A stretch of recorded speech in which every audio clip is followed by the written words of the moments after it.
अस्सलामुअलैकुम। उम्मीद है आप सब बखैरियत होंगे। मैं भी बिल्कुल ठीक हूँ। गर्मियों की छुट्टियाँ जो हैं जब भी होती हैं और होने से पहले हम बड़े ही डिटर्मिन होते हैं, हमने ये करना है, हमने वो करना है, हम यहाँ जाएंगे वहाँ जाएंगे, लेकिन छुट्टियाँ ऐसे ही गुजर जाती हैं। लेकिन इस साल तो कुछ वेदर भी ऐसा रहा, अच्छी खासी गर्मी पड़ी, लेकिन अल्लाह का शुक्र है अभी जो है ठंडी हवाएं अपनी नशिस्त संभालती हुई नज़र आ रही हैं।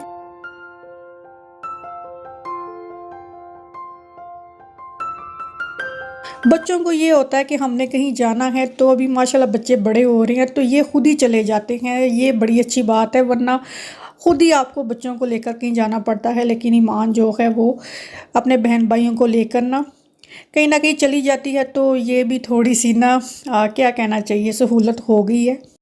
ये सहूलत भी है और ज़रूरी भी है।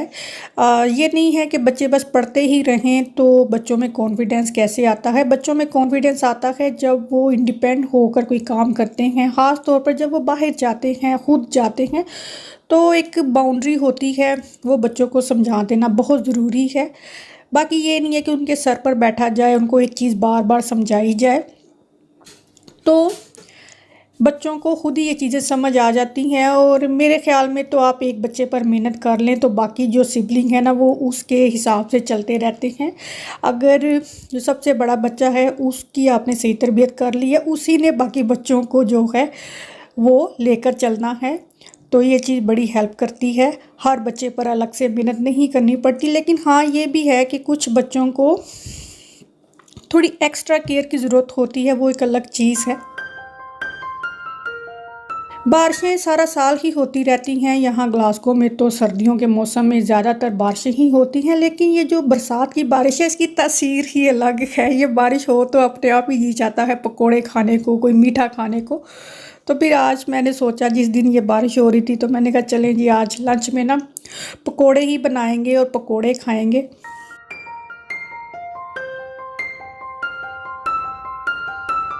अच्छा, आपने सोशल मीडिया पर सुना होगा, देखा होगा, काफ़ी ज़्यादा ही चर्चा रही है। डॉक्टर नबिया जो पाकिस्तान में एक सोशल एक्टिवेटर हैं, मोटिवेशनल हैं। तो मैंने पहले भी बात की हुई है कि ये जितने भी मोटिवेशनल स्पीकर हैं, इनका जो मोटिव है, इन्होंने यूनिवर्सल टॉपिक पर बात करनी होती है। मतलब इन्होंने हर लहजे पर ही बात करनी है। बोलने वाली औरत, चुप रहने वाली औरत, लड़ने वाली, लड़ाने वाली, मार खाने वाली, मारने वाली, हर यानी कि ये यूनिवर्सल टॉपिक होते हैं। तो ये हर किसी न किसी से रिलेट हो जाते हैं।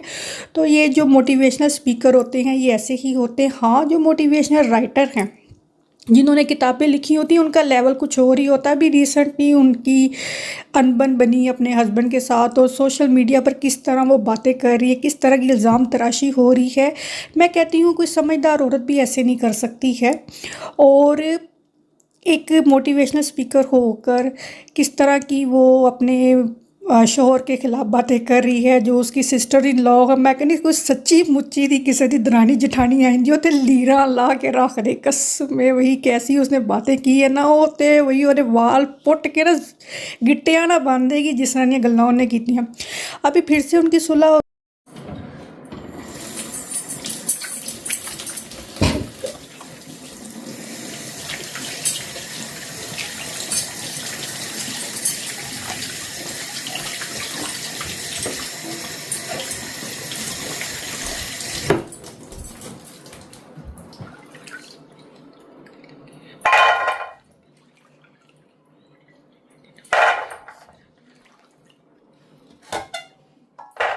मुझे लगता है वो कहीं हॉलीडे पर ही जाना चाह रही थी, वो जा नहीं रहा था। तो फिर उन्हें क्या, ठहर जा तेनू मैं दसदी हुणी, तो दस दिता उन्हें। तो देखे, मैं ना एक सोशल मीडिया पर हूँ भी, और मैं बहुत ज़्यादा ये चीज़ें देखती भी हूँ। ये जो सोशल मीडिया है ना, ये वो चीज़ नहीं है जो आपको नज़र आती है। जितने भी फेमस पॉपुलर सोशल क्रिएटर हैं, उनका जो कंटेंट है वो स्क्रिप्टेड होता है।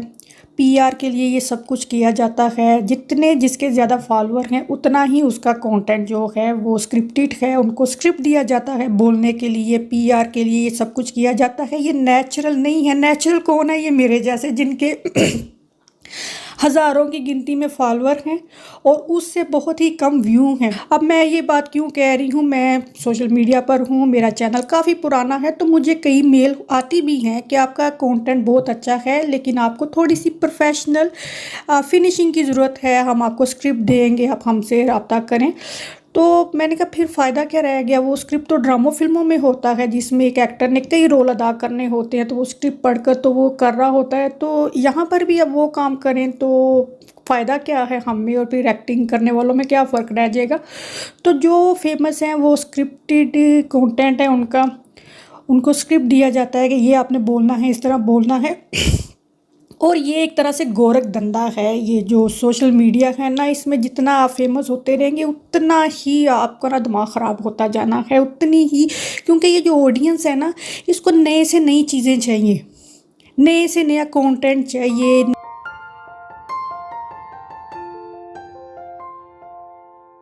रात के 12-12 बजे तक लाइव बैठते हैं कंटेंट क्रिएटर, और जो देखने वाले होते हैं वो आराम से अपने बिस्तरों पर बैठे उन्हें देख रहे होते हैं। वो बेचारे रात के 12 बजे कोई खाना बना रहा है, कोई कुछ कर रहा है, तो लाइव हुए हुए हैं। तो ये बड़ी हेडेक है, बहुत ज़्यादा ये हेडेक है। तो हर कोई ये कर सकता है, ऐसी बात नहीं है, लेकिन मर्ज़ी की बात है यहाँ पर। आपने देखा मैंने चने बनाए, वाइट चने, मेरे घर में कोई इतना खुश होकर खाता नहीं है वाइट चने, सिर्फ मैं और कैसर ही खाते हैं, बच्चों को इतने पसंद नहीं है, काले चने काफ़ी ज़्यादा पसंद हैं। तो साथ मैंने चिकन, जो फ्राइड चिकन है उसके लिए मैरिनेशन की है, अभी चिकन टिक्का या तंदूरी चिकन की इसकी मैरिनेशन करके मैं रख दूँगी। तो ये जो चिकन फिलेट है ये हम किलो किलो 2-2 किलो नहीं लाते, इसका पूरा जो पैलेट होती है वही हम लेकर आते हैं। तो फिर आज मैंने मंगवाई थी, तो मैंने कहा चलो इसको मैं मैरिनेट करके रख देती हूँ। फ्राइड चिकन जो है वो मेरा बेटा फ्राइड चिकन बर्गर खुश होके खा लेता है, और चिकन टिक्का जो है इसके रैप वगैरह जो है आजकल काफ़ी ट्रेंड है हमारे घर में, तो वो खाए जाते हैं। तो मैंने कहा चलो इसको बना कर रखती हूँ। दोपहर के खाने के बाद बरसात का मौसम हो तो मीठा खाने की क्रेविंग होती है, और ये कवामी सवैयाँ हैं, मैं कमामी बोलती थी, कवामी है ना, सही कर लेना अगर मैं गलत बोल रही हूँ तो। और मेरे पास ये पिसे हुए बादाम काफ़ी ज़्यादा पड़े हुए हैं, मैंने कहा ये ऐसे ख़राब हो जाने हैं, तो ज़रूरी नहीं है कि इसकी बेकिंग ही हो, तो इसको किसी भी कुकिंग में जहाँ बादाम चाहिए ये डाल सकते हैं। और इसकी रेसिपी, सेवइयों की रेसिपी मेरे चैनल पर है भी, तो आप अब अगर मुझे याद रहा तो मैं एंड स्क्रीन पर और जो है आई बटन में शेयर कर दूँगी, वरना ये रेसिपी है मेरे चैनल में।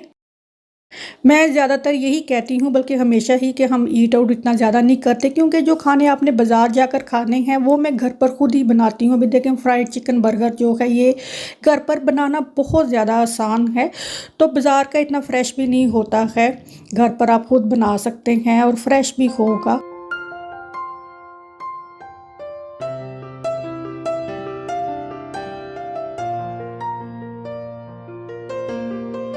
इस तरह के जो टोटिया रोल हैं, चिकन टिक्का बनाया तो उसके साथ मैं बना रही हूँ, इसके साथ इसमें जो वेजिस हैं वो डालकर, चीज़ डालकर, बहुत सारी चीज़ें इसमें डाली जा सकती हैं, ये बहुत ज़्यादा मज़े के बनते हैं और ये फुल फिलिंग होते हैं। ये खाकर ना आपको कुछ और खाने की ज़रूरत नहीं है, ये एज़ अ लंच और एज़ अ डिनर खाए जा सकते हैं। हमने पिछले साल ही ये फ्लोर जो है ना ये हमने डाला था, तो ये पता नहीं, ये बहुत ही बेसिक क्वालिटी का फ्लोर था, तो ये एक तो मैला बहुत जल्दी हो जाता है, तो ये अजीब सा फ्लोर है, इसने तो हमें खपा दिया। तो ये मैंने इनको ग्रोसरी शॉपिंग करने भेजा, तो ये फ्लोर ही उठा कर ले आए। मैं क्या, अच्छा चलें ठीक है, ले आए तो कभी डाल देंगे। उसी दिन फिर हमने फ्लोर डाला, क्योंकि ये काम हम सारे खुद ही कर लेते हैं, हमें डालने आते हैं फ्लोर। तो खैर फ्लोर हमने उठाया सारा, पहले तो कमरा खाली किया, घर उतना सा है, कमरे का सामान निकाल कर बाहर रखते हैं, तो पूरा घर जेड़ा रोन लग पैंदा, पता नहीं की होने लगा मेरे ना क्योंकि खलारा ही इन्ना पै जांदा। ये फ्लोर हम ले करने लगे ना, डालने लगे, तो फ्लोर फिक्स ही नहीं होंदे, स्यापा फिक्स ही नहीं होंदे। असी उन्होंने फ़ोन किया कि ये फ्लोर हम आपसे लेकर गए हैं जहाँ से हम लाए, तो अगर कोई है तो वो आकर हमारा फ्लोर जो है वो डाल दे। तो उसने कहा मैं चेक करता हूँ अपनी diary, let me C if I have an appointment. तो कहे नेक्स्ट वीक की अपॉइंटमेंट है। मैं कि नेक्स्ट वीक तो साढ़े को टाइम नहीं, ऐसी तो सारा खलारा पाया कार च। मैंने कहा कैसे चलें हम इसको ना, कोशिश करते हैं। सोशल मीडिया जिंदाबाद, इस तरह की चीज़ें मिल जाती हैं। ये फ्लोरिंग का नाम हमने डाला तो हमें वीडियो मिल गई कि इसका ट्रिक है इसको डालने का। तो वो कह भी रहा था जिसको, जहाँ से हम लाए, जिसको हमने फ़ोन किया, तो कहते हैं ये फ्लोरिंग ना आम बंदा नहीं डाल सकता, जो प्रोफेशनल होते हैं वही इसको डाल सकते थे। मैं तू पहलों नहीं सन डाल सकता सी। खैर हमने इसको डाल दिया। मुझसे किसी ने पूछा कि ज़रदा राइस जो हैं वो हार्ड हो जाते हैं। अभी देखें मैंने चावल इसमें डाले हैं, शीरा पकड़ा है। अब जब इसको मिक्स करना है तो ये इस स्टेज पर आप इसको पकाने बैठ जाते होंगे। चावल उबले हुए हैं। ये जो लिक्विड है मेरी बहनों, ये पानी नहीं है, ये शीरा है, ये चीनी का शीरा है। चावल फीके हैं जब उबले हैं। इसको मिक्स करके आपने दम पर रख देना है। अगर आपको लगता है कि इसमें पानी ज़्यादा है तो इसको जो पोना होता है उससे कवर कर दें। तो चावल फीके हैं, दम में इन चावलों ने ये जो शीरा अपने अंदर जज़ब कर लेना है। चावल आपके खिले खिले पकेंगे। अगर इस स्टेज पर इसमें कोना मारते रहेंगे, इसको मिक्स करते रहेंगे, तो इसका एक तो गतावा बन जाना है, दूसरा ये कि चावल हार्ड हो जाने हैं। क्योंकि मेरी बहनों ये पानी नहीं है, ये शीरा है। ठीक है, ये चीनी मेल्ट हुई है जिसमें थोड़ा सा या तो आप दूध डालते होंगे या पानी डालते होंगे। सिर्फ इतनी सी बात है। इसकी रेसिपी मैं अलग से शेयर कर दूंगी कि मैं किस तरह से ये राइस पकाती हूँ। अभी नेक्स्ट डे है, सुबह नाश्ते के बाद फिर से दोपहर के खाने की तैयारी होने लगी है। और ऊपर कमरे में फ्लोरिंग तो वगैरह डल गई थी, लेकिन थोड़ा सा काम था। मैंने कहा कैसा अभी वो आप कंप्लीट कर लें, तो मैंने कुकिंग वगैरह करनी है, मैं वो कर लेती हूँ। क्योंकि फ्लोरिंग जो है वो फिर मैं और कैसा दोनों मिलकर ही हम उसको डालते हैं, क्योंकि वो थोड़ा काम है। इतना भी मुश्किल नहीं है, लेकिन ये है ज़ाहिर काम तो आपको करना पड़ेगा ना जब आपने खुद करना है। तो ये डाउनस्टेयर का भी फ्लोरिंग हमने खुद डाली है। ये जहाँ खड़ी मैं ये जिंजर गार्लिक अनियन कट कर रही हूँ। ये किचन आइलैंड है, ये भी हमने खुद ही डाला हुआ है। इस तरह की चीज़ें सारी यहाँ से मिल जाती हैं। यहाँ पर लेबर काफ़ी एक्सपेंसिव होती है, तो इस तरह के काम लोग खुद ही करते हैं। तो लकीली हमें शौक़ भी है और हमें ये काम आता भी है। खैर हमने सीखा नहीं है, लेकिन ये है कि अगर आपको किसी काम का शौक़ हो ना, वो आपको करना आ जाएगा, बस ये है। तो ये किचन आइलैंड है, ये हमने खुद ही बनाया हुआ है। और ये इतनी ज़बरदस्त चीज़ हमने बनाई है, ये मेरा आइडिया था कि हम इस तरह से बनाते हैं। तो ये बहुत ही क्या कहना चाहिए, स्पेस सेवर है। किचन 2 हिस्सों में डिवाइड हो गया है। तो इसको मैंने डिटेल में आपके साथ शेयर भी किया हुआ है कि जब हमने ये डाला था तो किस तरह डाला था।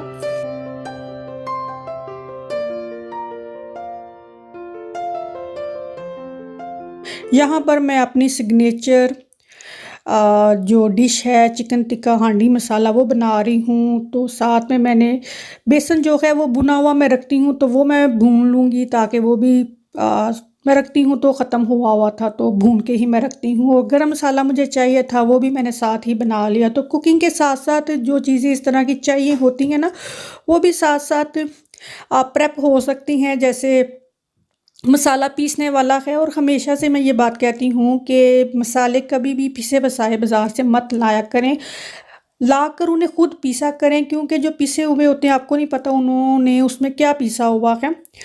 तो ये चीज़ें हमने बचपन से सीखी हुई हैं। अभी खुद प्रैक्टिकली कुकिंग करते हैं तो ये चीज़ें हमें वाकई में सही समझ में आती है। और ये चिकन टिक्का मसाला मेरा घर का बना हुआ होता है, वो इसमें डाल दिया है मैंने।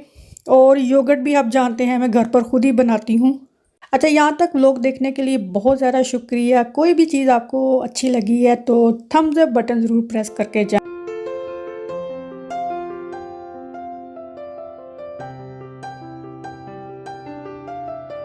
और साथ साथ किचन में जो खलारा पड़ा हुआ है वो भी मैं उठा लूँगी। खाने जो होते हैं, चाहे वो शोरबे वाला खाना है या कोई भी खाना है, जो ग्रेवी है ना वो स्मूथ सी होनी चाहिए। तो वो कभी भी वैसे नहीं होगी। प्याज जो है वो गल जाता है लेकिन घुलता नहीं है, टमाटर वैसे ही रहते हैं। तो बेस्ट उसका तरीका यही है कि उसको मसाले को अच्छे से भून कर ना, तो उसको इलेक्ट्रिक हैंड ब्लेंडर से ब्लेंड कर लिया जाए, ताकि सारी जो पेस्ट है वो स्मूथ सी हो जाए। तो ये चीज़ें मैं बनाती हूँ तो भी मेरे बच्चों को आदत हो गई है। वो टेक्सचर वाला खाना खा ही नहीं सकते हैं कि जिसमें चीज़ें फिरती हुई नज़र आ रही हो, टमाटर हो, प्याज हो। मेरे बच्चे बिल्कुल पसंद नहीं करते हैं। तो हमें खुद भी अच्छा नहीं लगता है, लेकिन ये चीज़ें अब मेरा ख़्याल है जहाँ इतनी जिद्दत आई है वहाँ खाने पकाने में भी बहुत ज़्यादा तब्दीली आ चुकी हुई है, लेकिन बहरहाल टेस्ट जो है वो सबसे ज़्यादा ज़रूरी है। ये जो बास्केट है जिसमें मैं धोकर बर्तन रखती हूँ, ये 10 साल से यहाँ पड़ी हुई है। ये मैं पाकिस्तान से लाई हुई हूँ। अंदाज़ा करें इस तरह की आई थिंक मैं 2-3 लाई थी, बाकी टूट गई हैं, तो ये यहाँ रखी हुई है। ये एवरी वीक मैं इसको वॉश करती हूँ अच्छे से। तो इसमें मैं बर्तन रखती हूँ। बड़ी मैं और भी लेकर आई थी जो एक्चुअल बर्तन रखने वाली थी, वो सारी बेकार थी। बर्तन इतने ज़्यादा होते हैं तो कहाँ आते हैं, 2-3 प्लेटें रख लो, कप ग्लास रख लो तो जगह ही ख़त्म हो जाती है। इसमें जितने मर्ज़ी बर्तन रख लो तो इसमें जगह ही जगह रहती है। और जब मैं इसमें धोकर बर्तन रखती हूँ तकरीबन 1 घंटे बाद उठाकर मैं इसको किचन काउंटर में बर्तनों को रख देती हूँ कि बर्तन थोड़े सूख जाते हैं, फिर उनको जो कैबिनेट है उसमें रख देना है। तो ये बेस्ट सॉल्यूशन है ऐसे घरों में जहाँ पर बार बार बर्तन धोने के लिए सिंक में आते रहते हैं। और डिश वाशर जो है वो मेरे जैसी औरतों के घरों में तो उन्हें तो माफ़ी मंगना पैनी डिश वाशर ने। तेरी मेहरबानी भैन, मैनू मैनू आग कर दे, मैनू छड़ दे, मैं तेरे घर वास्ते नहीं हैगा, क्योंकि मेरे घर में इतने बर्तन धुलते हैं कि छड़ ही गल्लां दो। अभी मैंने योगर्ट बनाया है तो योगर्ट जो है दोबारा से बनने वाला है। थोड़ा सा मैंने इसका जाग सेपरेट किया है और थोड़ा सा योगर्ट निकाल के मैंने रख दिया है। और साथ साथ हांडी जो है वो तैयार हो गई है। तो देखें हांडी एक पक रही है, उसके साथ साथ मैंने कितने सारे काम किए हैं। किचन का खारा उठाया है, योगर्ट बनाया है, साथ में मैंने अभी योगर्ट जो धनिया पुदीने वाला है वो बनाया है। योगर्ट को जाग लगाना है वो भी मैं अभी रख दूँगी। और जब तक हांडी तैयार हुई है तब तक मैंने और इतने सारे काम कर लिए हैं। आटा भी मैंने इसी में गूंदा था, अभी मैंने सैलड भी बनानी है और साथ मैंने रोटियां जो हैं वो भी पका लेनी है। और मैं अकेली ही काम कर रही हूँ, मुझे आदत सी हो गई हुई है, मैं कुकिंग वगैरह जो है वो अकेली ही करती हूँ। अच्छा, मुझे लेटस खाने से एलर्जी हो जाती है तो मैं क्या लेटस तो छड़ दो। ये कैबिज जो है ना, ये कैबिज ही है ना, हाँ मैंने कहा ये सही है, क्योंकि लेटस में तो हो सकता है बैक्टीरिया हो, इसमें नहीं होगा। तो मैं वैसे भी धोकर ही, लेटस हो, सैलड हो, क्यूकम्बर हो, कुछ भी हो धोकर ही इस्तेमाल किया जाता है, लेकिन फिर भी तो मैंने कहा ये ना कैबिज बहुत सही है, एज अ लेटस इसको यूज़ किया जा सकता है। लेमन जूस जो है इसको मैंने फ्रीज़ किया हुआ था, तो अभी मैंने इसमें लेमन डालना था, तो ये देखें मैंने इसको इसी तरह से कट किया है। ये फ़ौरन से कट हो गया क्योंकि लेमन आप जानते हैं फ्रीज़ नहीं होता है। हाँ फ्रीज़ हुआ हुआ है, लेकिन यह है कि ये जल्द ही तो हो जाएगा। सालन जो है इसमें कसूरी मेथी, हरी मिर्चें, हरा धनिया, गरम मसाला भी आई थिंक मैंने इसमें डाला है। और चारकोल के इफेक्ट के बगैर तो ये सालन जो है ना ये खाया ही नहीं जा सकता है। तो चारकोल का इफेक्ट इसको लगाएंगे। और साथ मैंने रोटियां जो हैं वो पका ली।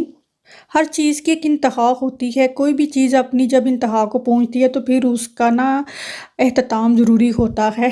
अभी मौसम जो है वो अपने हाईएस्ट पॉइंट पर पहुंच चुका हुआ है, तो अभी जी चाह रहा है कि मौसम बदल जाए, फ़ौरन से पहले यहाँ पर जो है ना ऑटम आ जाए। और यहाँ ग्लासगो में तो अगस्त के महीने में ही, एंड ऑफ अगस्त तक जो है वो ऑटम के असरात जो हैं वो नज़र आना शुरू हो जाते हैं।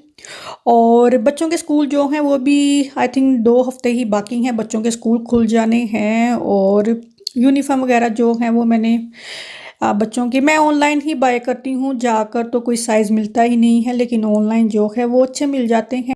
इतना लंबा व्लॉग, लेकिन बातें फिर ख़त्म नहीं हो रही। अल्लाह हाफिज़।